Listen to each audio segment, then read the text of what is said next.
Hello दोस्तों, कैसे आप सब। तो हम लोग जो है इंडियन हिस्ट्री पढ़ रहे हैं। इंडियन हिस्ट्री में ऑलरेडी जो है 20 क्लास हो चुका है। ठीक है, अगर वीडियो नहीं देखें तो जाकर देख लीजिएगा, इसका प्लेलिस्ट बना हुआ है। आज हम लोग क्या कर लेंगे कि प्राचीन भारत का इतिहास खत्म कर लेंगे, जिसमें हम लोग 21वां क्लास पढ़ेंगे।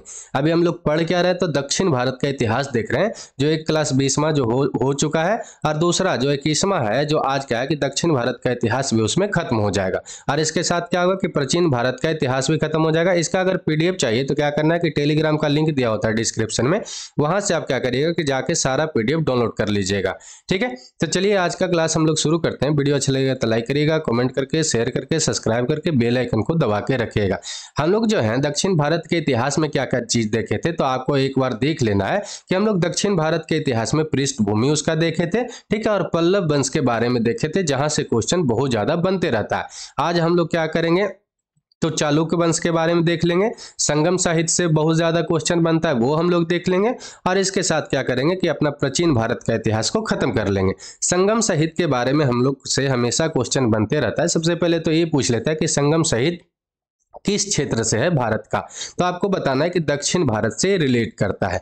ठीक है, ये बात हमेशा याद रखना है, क्योंकि ये कभी छोटा छोटा जो एग्जाम होता है ना, उसमें तो क्षेत्र के बारे में ही पूछ लेता है। ठीक, संगम वर्ड से आपको सबसे पहले परिचित हो जाना। तो संगम वर्ड का मतलब क्या होता है, तो संगम का मतलब होता है मिलन होता है। जैसे कि प्रयागराज में, इलाहाबाद में गंगा यमुना का मिलन होता है, उसको भी हम लोग संगम बोलते हैं।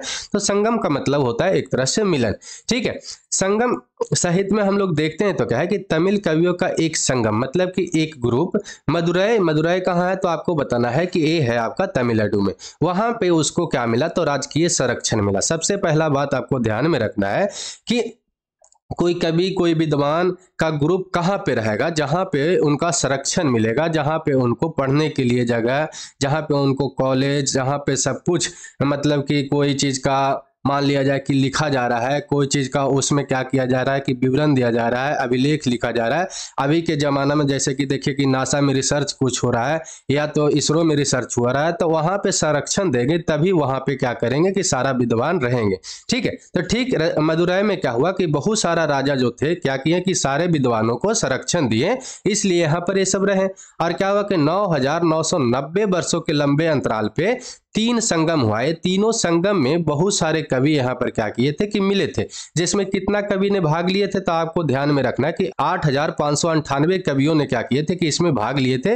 देख सकते हैं, जिसमें क्या हुए कि 197 संरक्षण दिए थे राजा ने। ये बात आपको ध्यान में रखना, कितना राजा संरक्षण दिए थे, तो 197 पांडु राजाओं ने क्या किए थे कि इन लोगों को संरक्षण दिए थे। तब इसका विकास हुआ, हम लोग समझ सकते हैं। ठीक है, कैसे कैसे इसका विकास हुआ। ठीक, तो यहां से आप क्वेश्चन पूछे तो आपको ना छूटना चाहिए। अब हम लोग देख लेते हैं कि प्रमुख तमिल साहित्य, जहां से क्वेश्चन हमेशा बनते रहता है कि प्रमुख तमिल साहित्य कौन कौन सा है संगम साहित्य का। तो आपको याद रखना है कि एक तमिल ग्रंथ है जिसका नाम क्या है, तोल्कापियम नाम है। ये जो है आपका व्याकरण का एक पुस्तक है, जिसके बारे में हमेशा ही पूछते रहता है कि तोल्कापियम क्या है। तो आपको याद रखना है कि एक व्याकरण का पुस्तक है। ठीक है, इतोतगई जो है आपका 8 काव्य का संग्रह है। अपाटुपतु जो है आपको 10 ग्राम का काव्य है। ठीक है, पादनेन किल कनकु जो है आपको 18 लघु काव्य है। लघु का मतलब क्या होता है, छोटा छोटा जो काव्य होता है।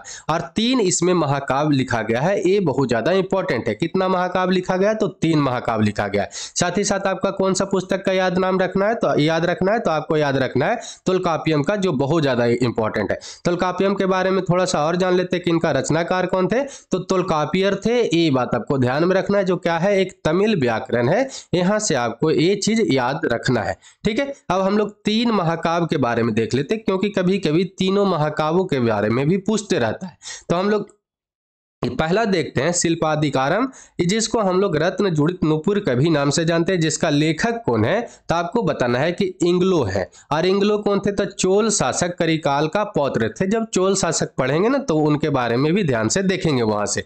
ठीक है, मणिमेकैले है, जिसकी रचना कौन की है, तो आपको याद रखना कि सतनार किए हैं। और शिव गसीदामनी है, जिसका लेखक कौन है, तो तिरुत्क देवर है। ये बात आपको यहाँ से ध्यान में रखना है। ठीक है, एक चीज हमेशा इसमें याद रखना है कि हमेशा पूछते रहता है कि संगम साहित्य में तमिल प्रदेश के किन राज्यों का विवरण प्राप्त होता है।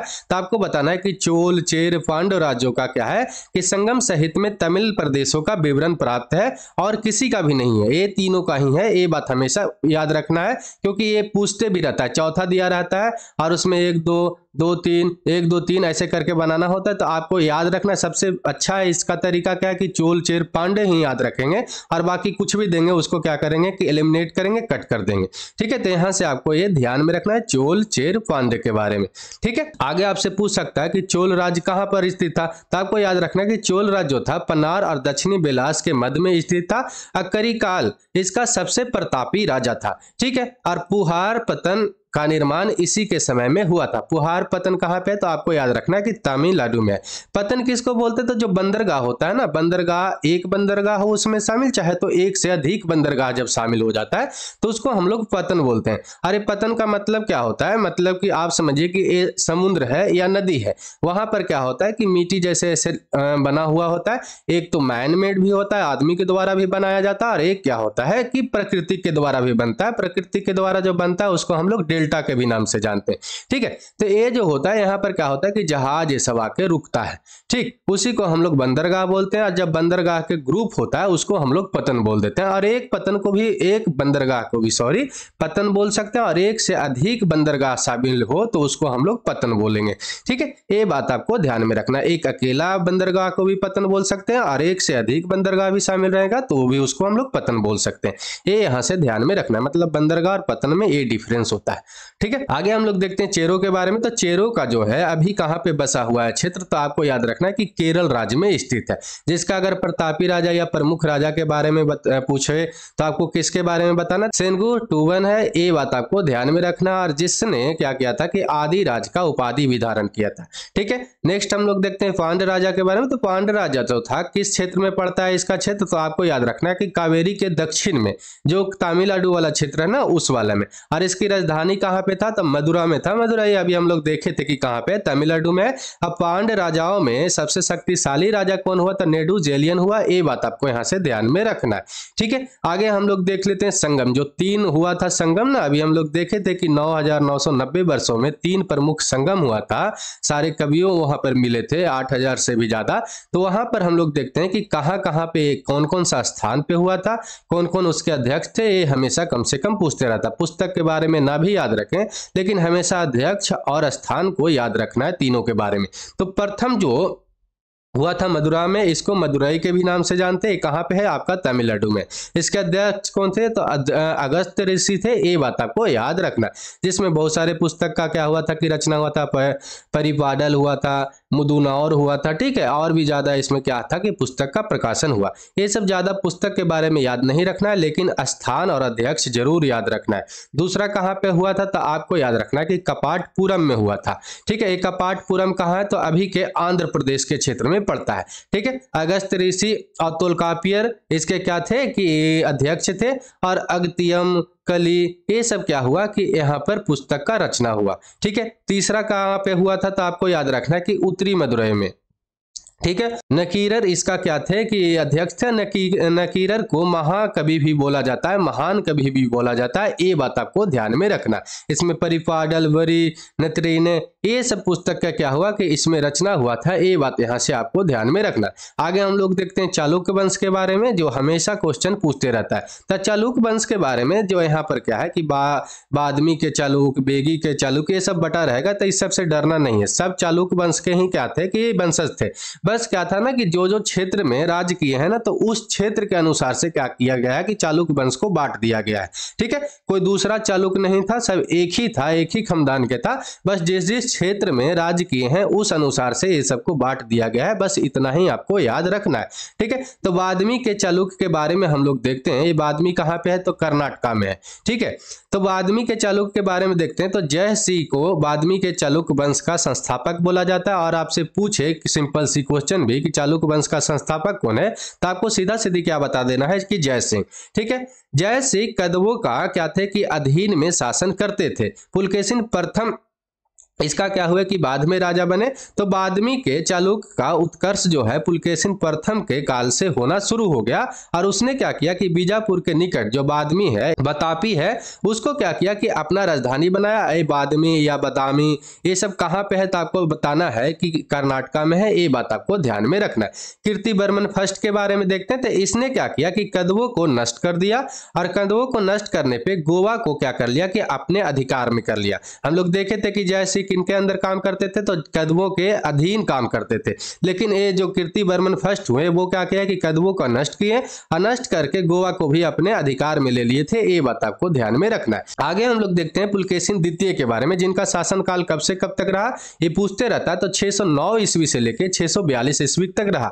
इस वंश का महान शासक कौन हुए, तो आपसे पूछ सकता है। तो आपको सिंपल से क्या बताना, पुलकेशिन द्वितीय के बारे में, जिसने हर्ष के बारे में मतलब पूछे तो हर्षवर्धन के बारे में पूछ रहा है। ठीक है, जो हम लोग क्या किए थे कि 2 क्लास पहले देखे थे गुप्तोत्तर काल में। तो हर्षवर्धन के जो विजय अभियान था, दक्षिण की ओर जब बढ़ रहा था हर्षवर्धन, तो उसको कौन रोके थे, तो पुलकेशिन द्वितीय ने ही रोके थे, नर्मदा नदी के तट पर। यहां से आपको याद रखना है। और उसने क्या किए थे कि एक जैन मत अनुयायी थे, कौन, रवि कीर्ति, जिससे क्या करवाए थे कि ये होल अभिलेख लिखवाए थे। कौन से भाषा में, तो आपको याद रखना है संस्कृत भाषा में। जो कौन सा लिपि में लिखा हुआ है, तो ब्राह्मी लिपि में लिखा हुआ है, ये भी आपको याद रखना है। कीर्तिवर्मन द्वितीय इस वंश का क्या हुआ कि अंतिम शासक हुआ था, जिसे राष्ट्रकूट जो शासक था दंतीदुर्ग ने पराजित किया था। और दंतीदुर्ग क्या किया था कि राष्ट्रकूट वंश का स्थापना किया था। यहां से आपको ये याद रखना है। ठीक है, जब हम लोग क्या करेंगे कि कल शुरू करेंगे मीडिएवल हिस्ट्री, उसमें हम लोग का क्या पढ़ना है, दंतीदुर्ग ये सब के बारे में पढ़ना है, राष्ट्रकूट ये सब के बारे में पढ़ना है। तो वहां से हम लोग देखेंगे। ठीक, चलिए आगे हम लोग देखते हैं चालुक्य का योगदान क्या क्या रहा है अपना हिस्ट्री में। तो हम लोग देखते हैं तो क्या कि चालुक्य ने वास्तुकला के क्षेत्र में दक्कन और बेसर शैली को क्या किया कि विकास किया। दक्कन और बेसर शैली किसको बोलते हैं, तो जिसमें द्रविड़ शैली का भी मिलन हो और नागर शैली का भी, ये दोनों शैली का मिश्रण को हम लोग क्या बोलते हैं, तो बेसर शैली और दक्कन शैली के बारे में इसको हम लोग जानते हैं, दक्कन शैली या बेसर शैली के नाम से जानते हैं। ठीक है, तो द्रविड़ शैली और नागर शैली क्या है, तो आपको एक मैप पे याद रखना है कि इस क्षेत्र में जो भी मंदिर का निर्माण हुआ है ना, उसको हम लोग द्रविड़ शैली के नाम से जानते हैं। दक्षिणी भारत में जो मंदिर का निर्माण हुआ उसको तो हम लोग द्रविड़ शैली बोल देते हैं। नॉर्थ इंडिया में जो भी मंदिर का निर्माण हुआ उसको हम लोग नागर शैली के नाम से जानते हैं। ठीक है, इतना बात आपको ध्यान में रखना। लेकिन जरा सोचिए कि ये जो शैली है धीरे धीरे इधर की ओर आ रहा है और ये जो शैली है धीरे धीरे इधर की ओर जा रहा है। तो जो भी इस एरिया में मंदिर का निर्माण होगा वहां पे क्या होगा कि आपका कुछ द्रविड़ शैली का भी मिलन मिलेगा और कुछ जो है ऊपर मतलब कि नागर शैली का भी मिलन मिलेगा। तो जो इस शैली से निर्माण होगा उसको हम लोग दक्कन का शैली बोल दिए। एक तो दक्कन प्लेटू के कारण उसका नाम दे दिए, और दूसरा जो इसका नाम दिए क्या, बेसर शैली का नाम दे दिए। मतलब आप जरा सोचिए कि आप एक क्षेत्र में रहते हैं इस तरफ और इस तरफ, और एक छोटा से एक बाउंड्री खींच देता है, कोई लाइन बना देता है। तो ऐसा तो नहीं होता कि इसका भाषा और इसका भाषा चेंज हो जाता है, ऐसा नहीं होता। लाइन खींचने से भाषा, लाइन खींचने से कोई शैली चेंज नहीं होता है, धीरे धीरे उस चेंज होते जाता है। ठीक है, तो ठीक उसी तरीका से ऊपर से क्या आ रहा है, नागर शैली, और नीचे से आपका द्रविड़ शैली। और इस क्षेत्र में जो उस बीच में विकास हुआ उसको हम लोग नाम दे दिए। कुछ ऊपर का उसमें रहता है, मिलाकर बनाया जाता है, और कुछ नीचे का भी उसमें शैली मिलकर बनता है मंदिर, और वो दोनों शैली के मिश्रण से जो बनता है उसको हम लोग बोल देते हैं बेसर शैली या दक्कन शैली। ये बात आपको यहाँ से ध्यान में रखना। एहोल, जिसको हम लोग मंदिरों का शहर भी कहते हैं, ये होल कहाँ पे है, तो आपको कर्नाटका में ही है, जिसको हम लोग किस नाम से जानते हैं, तो मंदिरों के शहर के भी नाम से जानते हैं। जहाँ पे कितना मंदिर का साक्ष्य मिला, तो 70 मंदिर, 70 मंदिरों का इसमें क्या मिला कि साक्ष्य मिला है, जिसमें 4 जो है दर्शनीय है, महान है। ये बात आपको याद रखना है। लॉर्ड खान मंदिर है, हसिमली गुड़ी मंदिर है, दुर्गा मंदिर है, मेगुती का जैन मंदिर है। ये बात आपको यहाँ से ध्यान में रखना है। और कौन चालुक्यों का और योगदान हम लोग देखते हैं, तो क्या है कि बादमी में मेलागीती शिवालय है। ठीक है, आगे हम लोग देखते हैं पटदकल के बारे में। तो पटदकल किसी आदमी का नाम नहीं है, ये जगह का नाम है, जिसे अभी आधुनिक नाम क्या है, तो रक्तपुर है। ठीक है, कहाँ पे है, तो कर्नाटका में। वहां पे क्या है, तो पापनाथ मंदिर है। ठीक है, विरूपाक्ष मंदिर के बारे में यहाँ पर देखिए तो विक्रमादित्य के जो रानी थी उनका नाम क्या था, तो लोक महादेवी था। उसी ने क्या किए थे कि विरूपाक्ष मंदिर का निर्माण करवाए थे। और इनकी जो दूसरी पत्नी थी, इनकी दूसरी पत्नी कौन थी, तो आपको याद रखना है त्रिलोक महादेवी। उसने क्या किए थे कि त्रिलोकेश्वर महादेव का मंदिर का निर्माण करवाए थे। ये बात आपको याद रखना है। ठीक है, आगे हम लोग देखते हैं बेगी के चालुक्य के बारे में। तो पुलकेशिन द्वितीय ने क्या किया था कि आंध्र प्रदेश को जीते, आंध्र को जीते, और जीतने के बाद क्या किए कि अपने भाई विष्णुवर्धन को ये क्षेत्र दे दिए। और उसने क्या किया, विष्णुवर्धन ने क्या किए कि बेगी के चालुक्य वंश का स्थापना किए। ये बात आपको ध्यान में रखना है। ठीक है, इस वंश के अन्य महत्वपूर्ण शासक भी पूछ सकता है, तो विजयादित्य है, विष्णुवर्मन 4 है। ठीक है, विजयादित्य द्वितीय, विजयादित्य तृतीय, गुनग है, भीम बन है। ये बात आपको ध्यान में रखना है। ये आपको आगे हम लोग देखते हैं कल्याणी के चालुक्य। कल्याणी एक जगह अभी है कहाँ पे, तो आपको याद रखना है पश्चिम बंगाल में, बट वो वाला कल्याणी जगह की बात यहाँ पे नहीं हो रहा है। दूसरा कल्याणी कौन जगह है, जो अभी जो है केरला के क्षेत्र में पड़ता था, वो वाला क्षेत्र की बात हो रहा है, जो चालुक्य वंश ने क्या किया था, इसको अधिकार में ले लिया था। ठीक है, तो ये वाला अभी कल्याणी कहाँ पे आपका पड़ता है, तो ये आपका केरल के क्षेत्र में पड़ता है। ठीक है, लेकिन एक कल्याणी जैसे ही नेट पर अगर सर्च उर्च करिएगा तो सिंपल से आपको पश्चिम बंगाल वाला दिखा देगा। क्यों फेमस है, क्योंकि उसमें द्वितीय वर्ल्ड वार का कुछ साक्ष्य है, इसलिए वो क्या है कि फेमस है। ठीक, वो द्वितीय वर्ल्ड वार के समय बहुत ज्यादा क्या हुआ था, कल्याणी जगह है जो बहुत क्या हुआ था कि फेमस हुआ था,